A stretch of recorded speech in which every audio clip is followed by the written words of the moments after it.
नमस्कार,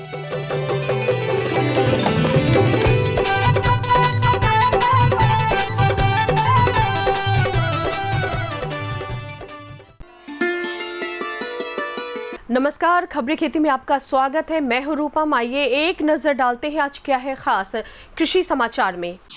बरसात शुरू होने के पहले ही करें तालाब एवं मछलियों का बेहतर प्रबंधन। अरबी के उन्नत प्रभेद से करें खेती, बेहतर उपज के साथ होगा खूब मुनाफा। कम समय में ज्यादा कमाई के लिए करें खरबूजे की खेती। गर्मी के मौसम में तरबूज की खेती काफी मुनाफा वाला सौदा साबित हो सकता है। तरबूज को गर्म मौसम और धूप की जरूरत होती है। इसके फसल के लिए मध्यम से काली जल निकासी वाली मिट्टी उपयुक्त मानी जाती है। वहीं इसकी खेती के लिए मिट्टी का स्तर 5.5 से 7 तक उपयुक्त होता है। इसकी बुआई के 5 से 7 दिनों के अंतराल पर और फलने के बाद 8 से 10 दिनों के अंतराल पर फसल की सिंचाई जरूर करें। वहीं तरबूज को भी रोग और कीट से बचाए रखने की जरूरत होती है। कृषि वैज्ञानिकों के अनुसार डिनोकैप या कार्बेंडाजाइम को 10 लीटर 90 लीटर पानी में मिलाकर हर 15 से 2 से 3 बार स्प्रे करना चाहिए। मई का आखिरी सप्ताह चल रहा है और कुछ ही दिनों में मानसून भी दस्तक देने वाली है। ऐसे में मत्स्य पालन के व्यवसाय से जुड़े किसान भाइयों को तालाब एवं मछलियों का बेहतर प्रबंधन करना बेहद आवश्यक है। मत्स्य पालन करने वाले किसान भाई मछली पालन के लिए तालाब का निर्माण बरसात के मौसम में आप उस स्थान पर न करें जहां से पानी की धारा बहती हो। बाढ़ के समय में मछलियों को सुरक्षित तालाब में ही रखें, लेकिन ज्यादा खतरे वाले तालाबों को बरसात के पूर्व खाली जरूर कर दे। मछली पालन करने वाले किसान निश्चित तौर पर मौसम के पूर्वानुमान एवं प्रशासन के द्वारा जारी की गई सूचनाओं की जानकारी अवश्य रखें। इसके अलावा बरसात के मौसम में मछली ऑक्सीजन के लिए पानी की सतह पर आती है, इसलिए पानी में ऑक्सीजन की आपूर्ति बढ़ाने के लिए तालाब में ताजा पानी डालें या फिर मछली पालन एरेटर का प्रयोग जरूर करें। अरबी हमारे यहाँ का मुख्य रूप से सब्जियों के तौर पर इस्तेमाल किया जाता है। यह प्रोटीन एवं कार्बोहाइड्रेट का काफी अच्छा स्रोत माना जाता है। किसान भाई इसकी खेती का परंपरागत तरीका छोड़ वैज्ञानिक तरीका अपनाकर अधिक उपज प्राप्त कर सकते हैं। अरबी की उन्नत किस्मों में नरेंद्र अरबी 1, नरेंद्र अरबी 2, पंचमुखी, सफेद गुड़िया, सहस्त्रमुखी एवं C9 प्रमुख माने जाते हैं।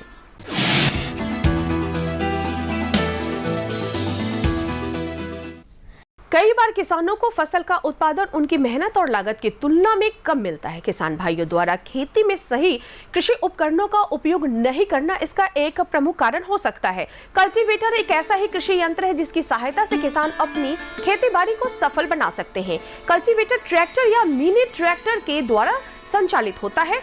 इस मशीन का उपयोग किसान खरपतवार को खेत से निकालकर बुवाई करने के लिए तथा मिट्टी को समतल एवं उपजाऊ बनाने के लिए भी कर सकते हैं। इस यंत्र में लोहे के फ्रेम के छोटे छोटे नुकीले दांत लगे होते हैं जो फसलें पंक्ति में निश्चित दूरी पर बोई जाती है उनकी निराई गुड़ाई के लिए कल्टीवेटर काफी उपयोगी कृषि यंत्र साबित होता है।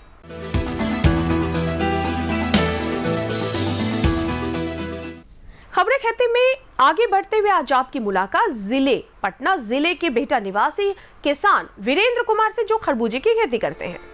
बदलते समय के साथ कुछ किसान बदलाव कर रहे हैं और खास तरीके से खेती कर लाखों की कमाई भी कर रहे हैं।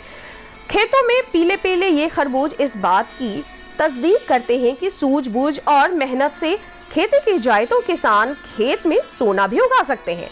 पटना जिले के एक ऐसे ही किसान हैं वीरेंद्र कुमार जो 25 एकड़ में खरबूजे की खेती करते हैं। वीरेंद्र बताते हैं कि खरबूजे की फसल तैयार करने के लिए सबसे पहले खेतों की अच्छी तरीके से जुताई करते हैं। उसके बाद जैविक खाद डालकर पूरे खेत में मल्चिंग बेड बनाकर रोपाई करते हैं।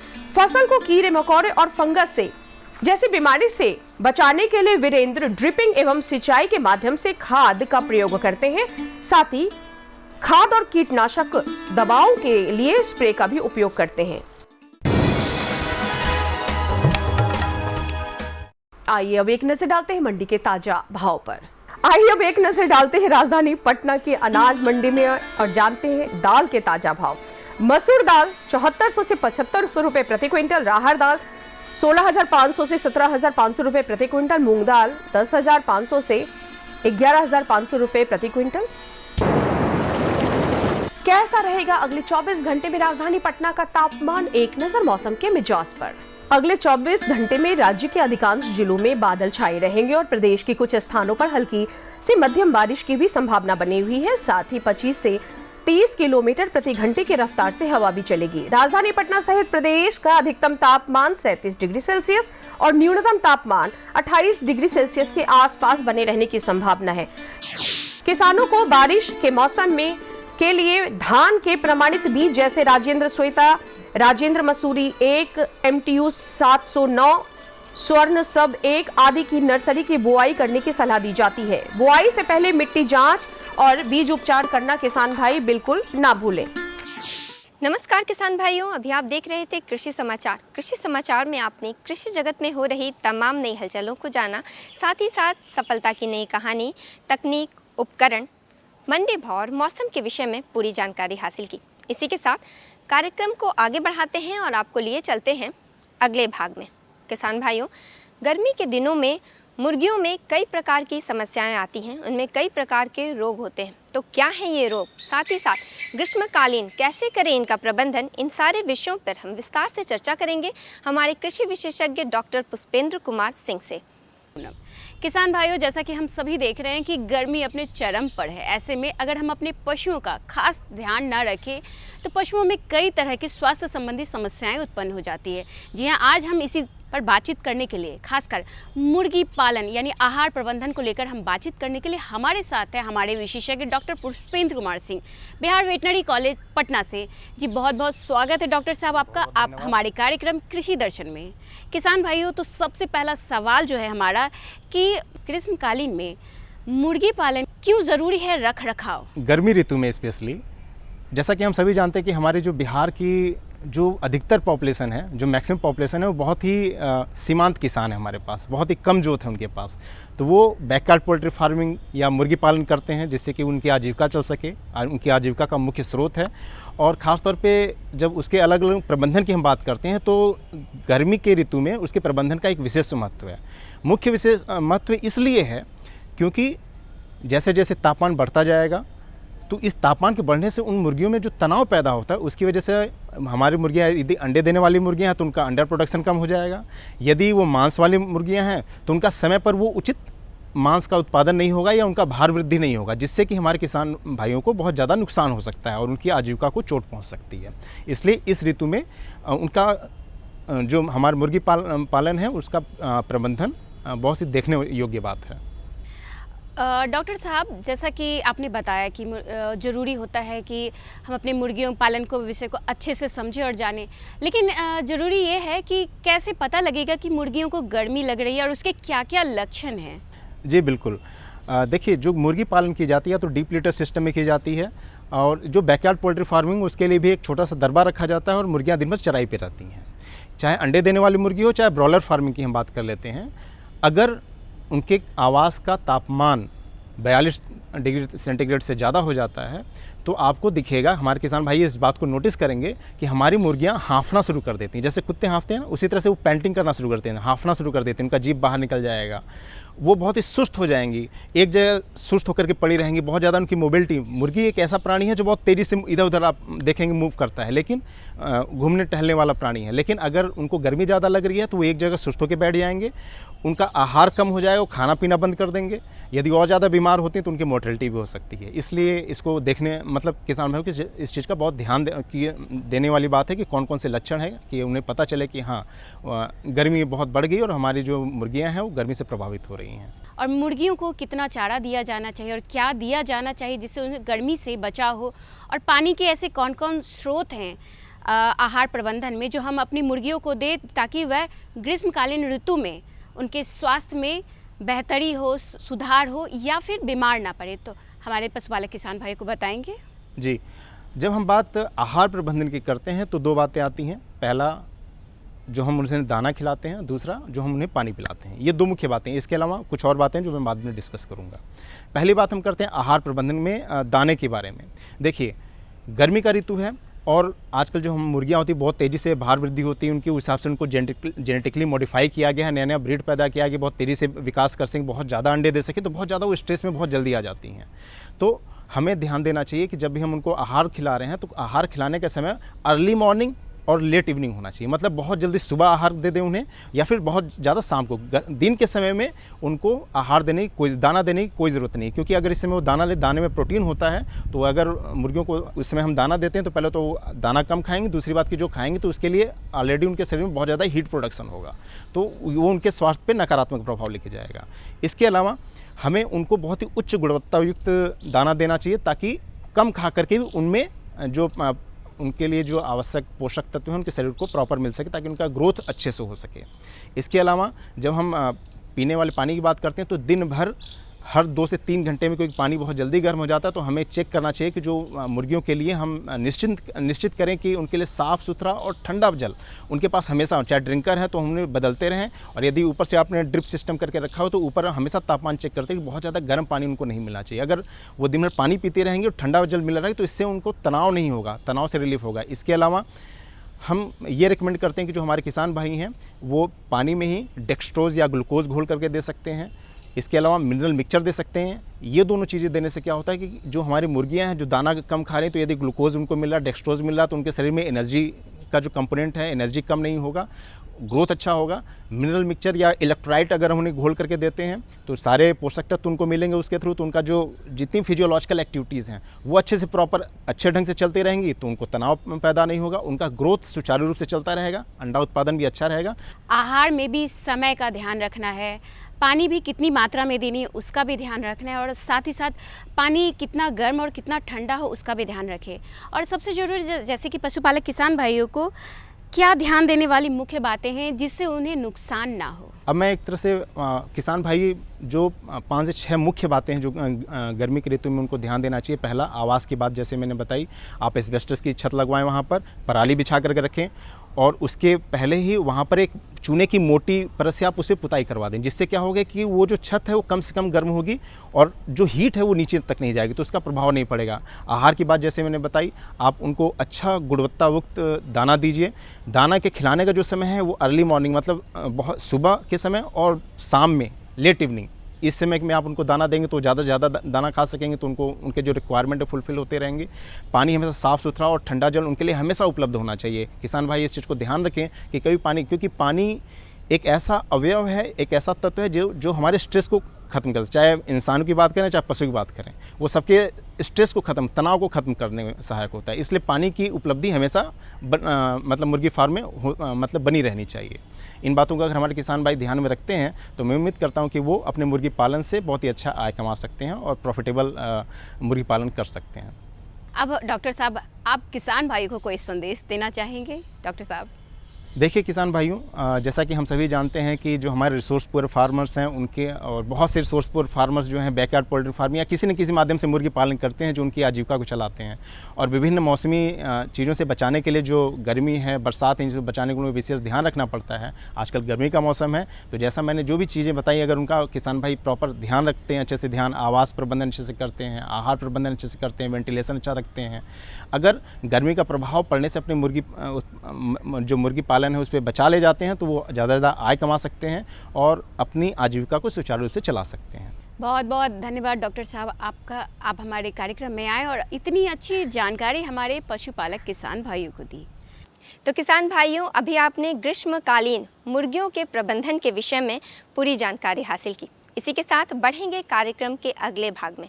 किसान भाइयों, औषधीय पौधों का इस्तेमाल कई प्रकार के स्वास्थ्यवर्धक दवाइयों के बनाने में किया जाता है। साथ ही साथ इससे सौंदर्य प्रसाधन भी बनाए जाते हैं, जिसका इस्तेमाल हम अपने रोज़मर्रा की ज़िंदगी में करते हैं।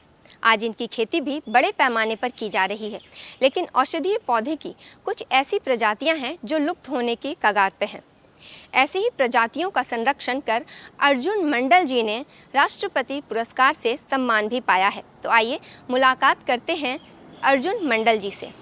जमुई जिला के रहने वाले, या यूं कहें जमुई जिला के निवासी किसान अर्जुन मंडल जी ने, जी हां, उन्हें औषधीय पौधों के संरक्षण हेतु वर्ष 2023 में राष्ट्रपति पुरस्कार से नवाजा गया है, जो हमारे साथ जुड़ चुके हैं। बहुत बहुत स्वागत है सर आपका हमारे कार्यक्रम में। अर्जुन जी, आपका बहुत बहुत स्वागत है। सर, पहला सवाल तो बहुत ही आम है कि आपको कैसा लग रहा है राष्ट्रपति पुरस्कार पाकर? बहुत खुशी हो रहा है जी। ये पुरस्कार केवल हमें नहीं मिला, हमारे पूरे देश को मिला, पूरे बिहार को मिला। जैसा कि मुझे बताया गया कि पेशे से आप डॉक्टर भी हैं, तो ऐसे में आपके मन में कहाँ से ख्याल आया कि आप औषधीय पौधों का संरक्षण करें? हम लोगों को किसानी में जो थोड़ा अपना जो परंपरागत खेती होता था उसमें लाभ नहीं मिलता था, और हमें प्रैक्टिस में रस्ते रस्ते हमें ये पौधों के प्रति, औषधीय पौधों के प्रति थोड़ा रुचि बढ़ा, और हमने उसका कलेक्शन करना शुरू किया, और उससे हम लोगों को भी लाभ पहुंचाया, और हम आगे भी बढ़े। वो कौन सा पौधा है जो 5 गुणों से के साथ जाना जाता है पूरे देश में? उस पौधे का नाम और विशेषता जरूर बताएं।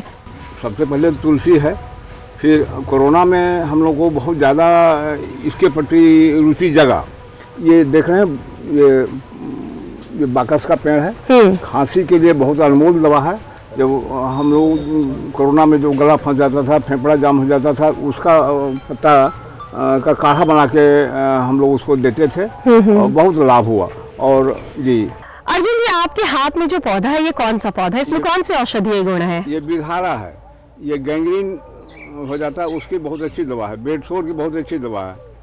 हड्डी जोड़, मांस जोड़, हड्डी जोड़ने के लिए भी इसको पेस्ट बना के दिया जाता है जी।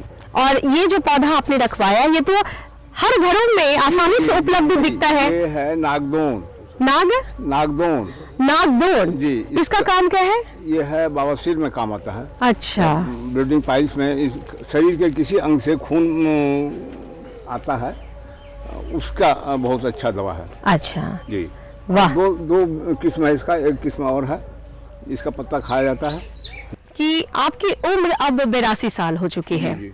तो इसका संरक्षण कौन करेंगे, कैसे करेंगे? क्योंकि बदलते दौर के साथ कहीं ना कहीं लोग जो है कृषि से विमुख होते जा रहे हैं। एक लड़का मेरा BSc जी किया हुआ है, और एक लड़का यहाँ खेती कर रहा है, और इसको भी देख रहा है। अच्छा जी जी। तो ये सर आपकी बात हुई।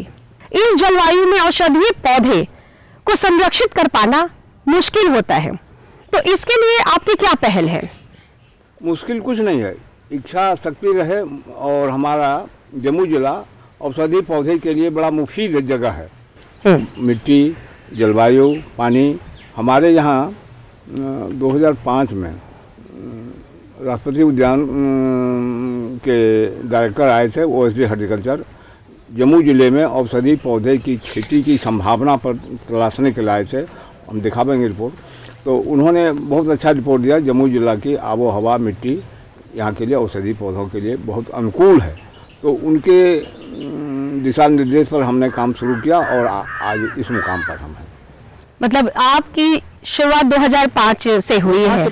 5 से पहले से होम्योपैथ के डॉक्टर भी हैं। ठीक है, तो होम्योपैथ का संबंध आयुर्वेद से, इसे कैसे आप डिफाइन करेंगे?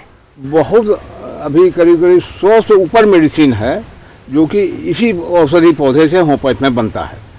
आयुर्वेद में भी बनता है, आयुर्वेद पद्धति में बनता है, एलोपैथ में भी है, उसमें भी इसका पौधे का उपयोग होता है। और जैसे आपका ये आयुर्वेद में सर्पगंधा है, ये आपका गुड़मार है, जो सभी पैसे में इसका उपयोग होता है, सभी पैसे में उपयोग करते हैं। ये बाकस है, जस्टिसिया एडोटोरा, सभी पैसे में उपयोग होता है इसका। नए युवाओं को आप क्या संदेश देंगे ताकि वो औषधीय पौधों से जुड़े औषधीय खेती करें? ये केवल औषधि पौधे नहीं है, पर्यावरण से जुड़ा हुआ है, और इससे कई लाभ है। पर्यावरण संरक्षित करने का ये सबसे बढ़िया उपाय है। औषधि पौधे खेती करें, औषधि वृक्ष लगावें, फलदार वृक्ष लगावें। इसी के साथ हम लोग बहुत आगे बढ़ सकते हैं, जिसमें पानी की आवश्यकता हमें बहुत कम पड़ता है, लेबर की आवश्यकता कम पड़ता है। जंगल में कौन पटाने के लिए जाता है, कौन जाता है निगरानी करने के लिए, कौन कोड़ने के लिए जाता है, सब होता है। और हमारे यहाँ हमारे तरफ दुनिया देख रहा है, जामुन, अभी डायबिटीज़ का हब हो गया हमारे यहाँ, बीपी का हब हो गया है हम लोग के यहाँ। बहुत ऐसी हमारे यहाँ जड़ी बूटी है, दैनिक उपयोग में हम लोग ऐसी करते हैं। ब्लड प्रेशर बढ़ रहा है, अर्जुन जो है हम लोग कई तरह का उसमें हार्ट ट्रबल में किसी भी तरह का दिक्कत है तो अर्जुन का छाल फायदा करता है, अर्जुन का चूर्ण फायदा करता है। अर्जुना रिस्ट आयुर्वेद में बहुत नाम किया हुआ है। मतलब आपका कहने का साफ है कि दुनिया हमारे तरफ देख रही है, बस आवश्यकता है कंधे से कंधा मिलाकर आगे बढ़ने की। अभी एक पौधा हमने दिया था ICR, ये आनंद कृषि विश्वविद्यालय आनंद को, सालपर्णी का, जो कि अभी महिलाओं के लिए इतना ज़रूरी है, इतना ज़रूरी है। हर घर में महिलाएं हैं, बेटी है, परिवार है, बहन है, सब है। तो हर अपना लाइफ टाइम में 5 को तकलीफ़ होगा। हम लोग डिलीवरी के बाद यूट्रस को संकुचन के लिए, यूट्रस सफाई के लिए देते हैं 10 रिस्ट। ये सालपर्णी का पौधा दिखाते हैं जी, वो उसका काढ़ा दिया जाता है। और हर तकलीफ़ में ये हम लोगों महिलाओं को 5 को तकलीफ 4 को होगा। डिस्मेनोरिया होगा, पॉलीमेनोरिया होगा, एक्सेस मेंस होगा, स्कैंटी मेंस होगा, होना ही होना अपने लाइफ टाइम में। उसकी इकट्ठे दवा है। आफ्टर डिलीवरी पेट में दाग हो जाता है, उसकी इकट्ठे दवा, उसकी बहुत सुंदर दवा है। हम लोग हर पैसे में डिस्मेनोरिया है तो अलग दवा देते हैं, पॉलीमेनोरिया है तो अलग दवा देते हैं। उसमें किसी तरह का तकलीफ है तो उस सब ये हमने बीज बैंक में वहाँ दिया और वो संरक्षित हो गया। हमने उन्होंने थैंक्स भरा चिट्ठी उन्होंने दिया। उसमें और है शतावर है, जो कि ऐसी माताएं जिनको दूध नहीं हो रहा है, बच्चा है दूध नहीं हो रहा है, उसके लिए बहुत सुंदर दवा है शतावर। तो शतावर तो ताकत का है और 1 एकड़ में अगर 22 महीने में हम खेती करते हैं 5 लाख से ऊपर आता है। आज ये 1 साल पहले का अच्छी था और अभी तो मार्केट रेट बढ़ गया है, सबका दाम बढ़ गया है, अभी ज़्यादा है। उसमें मवेशी नहीं खाता है। अर्जुन जी, ये तो बात हुई औषधि पौधों के गुणों के विषय में। एक जो महत्वपूर्ण सवाल है जिसके विषय में हमारे सभी दर्शक जानना चाहेंगे, क्योंकि आपको वर्ष 2021-22 में राष्ट्रपति पुरस्कार दिया गया है और औषधीय पौधों के संरक्षण हेतु दिया गया है, तो आप इसके ओर यानी औषधीय पौधों को संरक्षण की दिशा में जो आपने महत्वपूर्ण भूमिका निभाया, आपको इसकी प्रेरणा कहाँ से मिली? हम लोग जो कहीं जाते थे एग्रीकल्चर का मेला में, कहीं शो में जाते थे, किसान मेला टूर में जाते थे देखने के लिए, कोई नर्सरी या स्कूल या कॉलेज, तो वहाँ हम लोग देखते थे कि बहुत आम पौधा सब जो हम लोग को ज़रूरत है, कुछ पौधा हर जगह मिलता है, लेकिन कुछ चीज़ें नहीं मिलता है। तो हमको हुआ कि जो चीज़ नहीं मिल रहा है उसको हम कहाँ कैसे अपने यहाँ अथी करें। जैसे दहिमन एक पौधा है जहाँ शराब का नशा दूर करता है। शराब जहाँ रहता है लकड़ी, वहाँ शराब नहीं, नशा नहीं होता है। फिर वो आपका कल्पतरु, लक्ष्मी तरु, आपका ये गरुड़ तरु, ये सब पौधा नहीं मिल रहा था, तो हमने उसको संरक्षित करने का प्रयास किया, जंगलों से कलेक्शन करना शुरू किया। और आपको जो बता रहे थे वहाँ माल कांगनी, वह भी बहुत दुर्लभ प्रजाति है। हमारे जो दर्शक गण हैं जो आपको लगातार मॉनिटर कर रहे हैं, उन्हें आप क्या संदेश देंगे? ये आने वाला समय आपके तरफ देख रहा है और हमारा इससे अर्थों लाभ, हमारा कृषि इससे जुड़ा हुआ है, पर्यावरण जुड़ा हुआ है। हम कुछ भी काम करते हैं अर्थों लाभ के लिए, पर्यावरण के लिए, समाज में अमन चैन हो, समाज में स्वस्थ रहे, खुशहाल रहे, हर खेत में हरियाली हो, हर चेहरे पर लाली हो, हर घर में खुशहाली हो। क्या बात है, आपने बहुत ही अच्छा संदेश दिया है कि पर्यावरण भी सुरक्षित रहे, हर घर में खुशहाली हो, हर चेहरे पर लाली हो और हमारा देश खुशहाल रहे। तो किसान भाइयों, आज के कार्यक्रम में आपने कृषि जगत की तमाम नई जानकारियां हासिल की। उम्मीद है हमारे द्वारा दी गई आज की ये जानकारियां आपके लिए लाभकारी रही होंगी, आप इनका फ़ायदा अवश्य ही उठाएंगे। तो आज के लिए बस इतना ही, लेकिन अगले अंक में कृषि की कुछ ऐसी ही और नई जानकारियों के साथ हम फिर से हाजिर होंगे। तब तक के लिए मुझे और हमारी कृषि दर्शन की पूरी टीम को दीजिए इजाज़त। नमस्कार। हमारा पता है कृषि दर्शन कमरा नंबर 203 द्वारा केंद्र निदेशक दूरदर्शन केंद्र पटना, फ्रेजर रोड, पटना। हमारा ईमेल एड्रेस है director@gmail.com और kddkpatna@gmail.com।